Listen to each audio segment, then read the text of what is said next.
This is one of the first Jardin perfumes from Hermes that I ever smelt. It's one of the first ones where I was really interested in it because it has a tomato leaf note. I've smelt this many times in store. I've never actually bought the bottle just because it's just really expensive. All of the Jardin perfumes are quite weak. They're all eau de toilettes. They're all designed to be very light. They're fabulous for high summer. This, though, is a very fascinating perfume. It's got really interesting notes. It smells very interesting. What does it say on the actual thing? Okay, green mango, lotus flowers, aromatic rushes, incense, sycamore wood. Yeah, this one's definitely very unisex. It's so weird because I wasn't really ever aware that I knew what a bulrush smelt like. But when I sniff this, I'm like, oh, I think it's the bulrush that I can smell here. Obviously, when you first spray it, you get that grapefruit. You've definitely got some carrots and green mango. It's really unusual smelling. There is a slight labdamony vibe coming through. I don't get a massive... I'm not sure. I get... Incense and labdaman so often go hand in hand that I'm not entirely sure if I'm getting the incense and I'm just thinking, oh, it's just labdaman, or whether I'm getting the labdaman and I can't really smell the incense.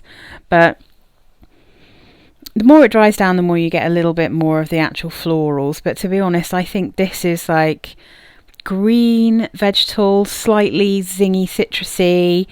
It actually just smells like you are getting your fruit and veg from your garden after you've like cut the grass and you've got, I mean, bulrushes. I mean, I don't know. Yeah, it's such an unusual scent, this one. I think it's really pretty. It's not necessarily one that I would crave wearing, but I do appreciate that it's actually very beautiful and really unique. I've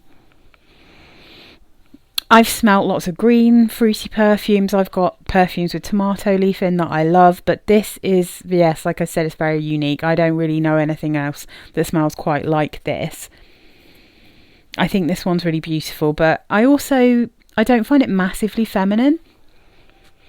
I almost find this one slightly more masculine, but only a touch. It's very unisex. They're obviously designed to be unisex.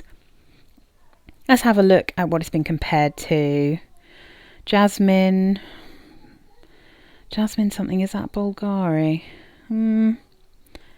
Let's see. I don't really recognise any of the things it's been compared to, but it's a very interesting, very green, smells like your back garden kind of perfume. Oh, it's been compared to one that I actually had once and then I sold on. A little bit, not quite. It's Supreme Pour Femme by Zoltan Abramovich. Abramowitsch. Oh dear, I've not pronounced that quite right. He's a footballer. That one, Supreme, is actually a tea perfume.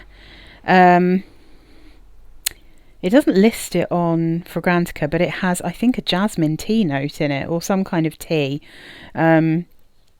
I sold it on just because it was quite similar to lots of other perfumes that I had, and that I didn't like it as much.